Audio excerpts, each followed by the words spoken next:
नमस्कार, स्वागत है आप सभी का वाईबीएन बिहार झारखंड में। मैं हूं आपके साथ मुदिता। बिहार की राजनीति में हवाओं का रुख बदल चुका है। विधानसभा चुनाव के बाद अब सबसे बड़ा सवाल यह है कि भारतीय जनता पार्टी की अगली कमान किसके हाथों में जाएगी।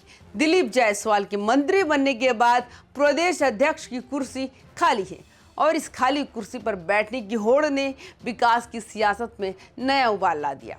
कौन होगा बिहार बीजेपी का अगला चेहरा?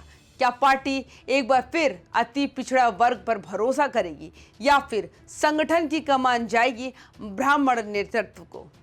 या इस बार बीजेपी अपने विस्तार की रणनीति के तहत दलित नेतृत्व को आगे करेगी? आइए इस बड़े सवाल का आंसर बताते हैं और बिहार की राजनीति, जातीय समीकरण और बीजेपी की भविष्य रणनीति को समझते हैं। बिहार में बीजेपी पिछले कुछ सालों में लगातार सामाजिक तौर पर विस्तार करने की कोशिश में है। आरएसएस और संगठन की रणनीति साफ है कि नेतृत्व ऐसा हो जो जातीय आधार पर बड़े समूहों को जोड़ सके और पार्टी को सामाजिक पहुंच बढ़ा सके। दिलीप जायसवाल जो कलवार जाति से आते हैं और अति पिछड़ा वर्ग का प्रतिनिधित्व करते थे, अब मंत्री बन चुके हैं। ऐसे में बीजेपी के सिद्धांत एक व्यक्ति एक पद के तहत अध्यक्ष की कुर्सी अब खाली है। लेकिन ये सिर्फ एक नियुक्ति का मामला नहीं, ये 2029 की तैयारी, 2027 निकाय चुनाव की रणनीति और 2025 चुनाव परिणामों के बाद संगठनात्मक दिशा की लड़ाई है।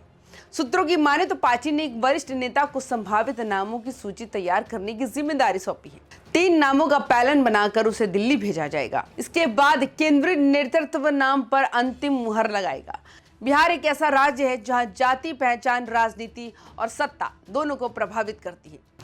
अति पिछड़ा वर्ग 32 से 34%, दलित लगभग 18 से 20%, सवर्ण कुल मिलाकर 12 से 15%। इन आंकड़ों को ध्यान में रखते हुए बीजेपी नेतृत्व का चयन सिर्फ राजनीतिक नहीं बल्कि सामाजिक संतुलन का सवाल भी बन जाता है। अब दावेदारों की बात। पहला नाम है जनक राम का, दलित कार्ड का बड़ा नाम।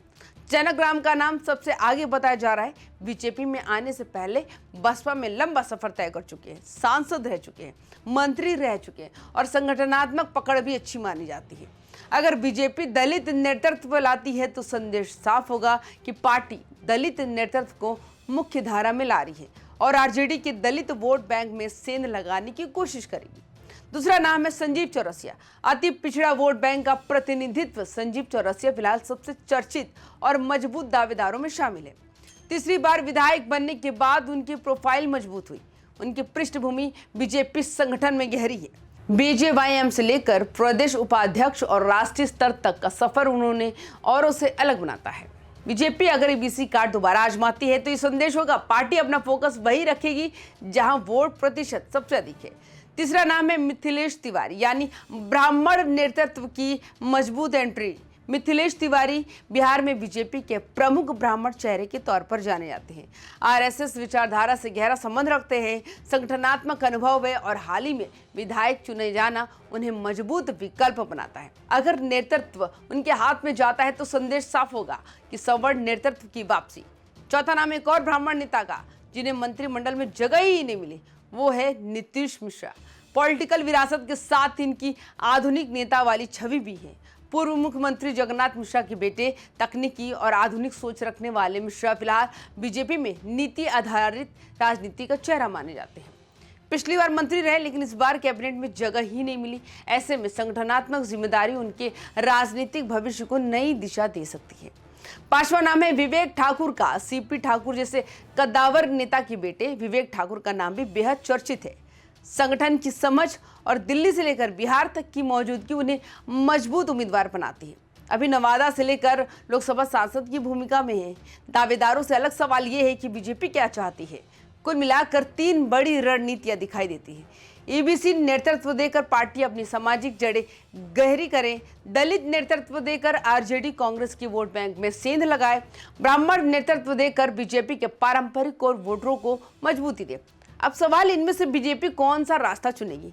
हालांकि फैसला दिल्ली में होगा लेकिन असर पूरे बिहार में दिखाई देगा।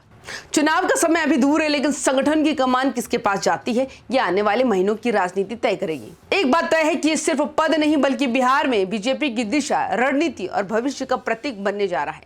कुर्सी अब भी खाली है, नाम कई हैं, समीकरण बन भी रहे और बिगड़ भी रहे, लेकिन आने वाले दिनों में बिहार की सियासत में बीजेपी की ये नियुक्ति सबसे चर्चित राजनीतिक मोड़ साबित हो सकती है।